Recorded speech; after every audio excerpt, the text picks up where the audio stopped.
ตัวโสดพร้อมคบพร้อมรบกับแฟนก็เจอ น้อง พร้อมหัวใจอ้ายก็วางเสมอหากว่าจริงจังคบเล่นก็ได้นะเธอเขาก็ขึ้นโพสต์ที่หมดแล้วเนาะเขาก็มาเล่นแล้วโพสแล้วเนาะถ้าอ้ายก็บ่ฮู้ว่าอ้ายสิอยู่ได้ฮอดมื้อใดอ้ายย่านมื้อหนึ่งอ้ายตายคงเสียดายคุณอ้ายบ่ได้บอกความในใจที่มีก็ว่าสิเว้าโดนหลายก็เลยต้องบอกมื้อนี้แต่แต่ฟังดีๆเอาตัวอีโสดพร้อมคบพร้อมรบแฟนก็เจอคันน้องพร้อมหัวใจอ้ายก็วางเสมอหากบ่จริงจังคบเล่นก็ได้นะเธอคันอ้ายได้น้องได้เป็นแฟนน้องอ้ายสิดูแลน้องรับรองมาไปใส่เคยตัวเคยสัวเคยหลายใจก็สิหยุดไว้มองนี้แม้เจ้าสิเคยเป็นของใครอ้ายก็บ่สนใจดอกเด้อคนดีแต่บ่ยอมยินดีคันมือนี้อ้ายบ่ได้เจ้า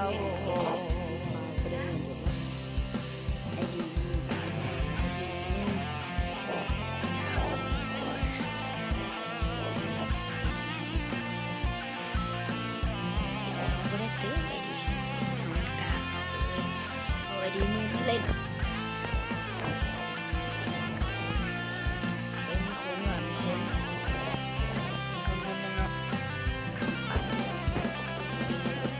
อ้ายก็บ่ฮู้ว่าอ้ายสิอยู่ได้ฮอดมื้อใดย้อนคืออลีอ้ายล่ะแต่บ่ต้องกังวลใจหมู่อ้ายมีหลายกว่าอ้ายบ่แม่นนักเลงแต่เกรงใจนามสกุลพ่อและจะสิหักอ้ายบ่โอ้ตัวอีโสดพร้อมคบพร้อมรบกับแฟนกับเธอคันน้องพร้อมหัวใจอ้ายก็วางเสมอหากว่าจริงจังคบเป็นเล่นก็ได้นะเธอคันอ้ายได้น้องได้เป็นแฟนน้องอ้ายสิดูแลน้องรับรองมาไปใส่เคยตัวเคยสัวเคยหลายใจก็สิหยุดไว้มองนี้แม้เจ้าสิเคยเป็นของไผอ้ายก็บ่สนใจดอกเด้อคนดีแต่บ่ยอมยินดีคันมือนี้อ้ายบ่ได้เจ้าแต่บ่ยอมยินดีคันมือนี้อ้ายบ่ได้เจ้า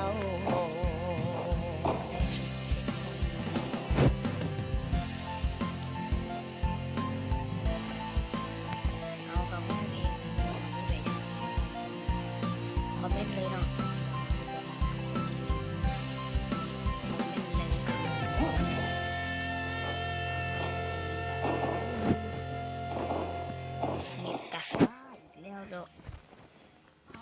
ตัวโสดพร้อมคบพร้อมรบกับแฟนก็เจอคันน้องพร้อมหัวใจอ้ายก็วางเสมอหากว่าจริงจังคบเล่นก็ได้นะเธอ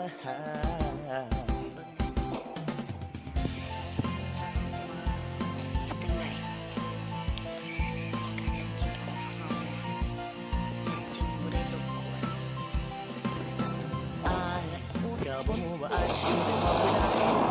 อ้ายย่านมื้อหนึ่งอ้ายตายคงเสียดายคุณอ้ายบ่ได้บอกความในใจที่มีก็ว่าสิเว้าโดนหลายก็เลยต้องบอกมื้อนี้แต่ฟังดีๆเอาตัวอีโสดพร้อมคบพร้อมรบกับแฟนก็เจอคันน้องพร้อมหัวใจอ้ายก็วางเสมอหากบ่จริงจังคบเล่นก็ได้นะเธอคันอ้ายได้น้องได้เป็นแฟนน้องอ้ายสิดูแลน้องรับรอง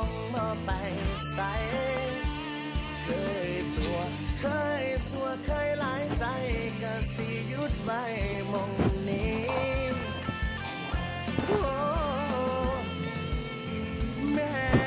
เจ้าสิเคยเป็นของไผอ้ายก็บ่สนใจดอกเด้อคนนี้แต่บ่ยอมยินดีคันมือนี้อ้ายบ่ได้เจ้า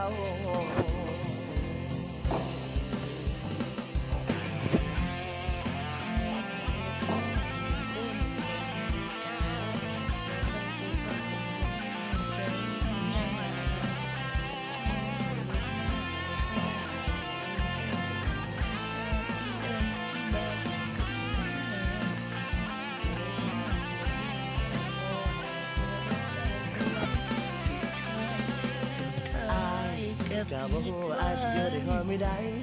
ย้อนคู่อาลีอายหลายแต่บ่ต้องกังวลใจหมู่อายมีหลายกว่าอายบ่แม่นนักเลงแต่เกรงใจนามสกุลพ่อแล้วจะสิฮักอายบ่โอ้แตกคุณตัวโสดพร้อมขอพร้อมร่วมกับแฟนกับเธอ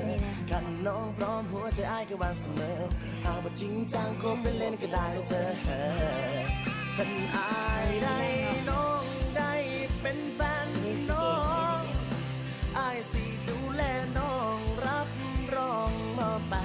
ใส่เคยตัวเคยสัวเคยหลายใจก็สิหยุดไว้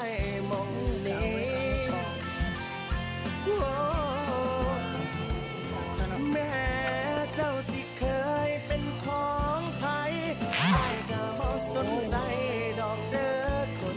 นี้แต่บ่ยอมยินดีคันมือนี้อ้ายบ่ได้เจ้าแต่บ่ยอมยินดีคัน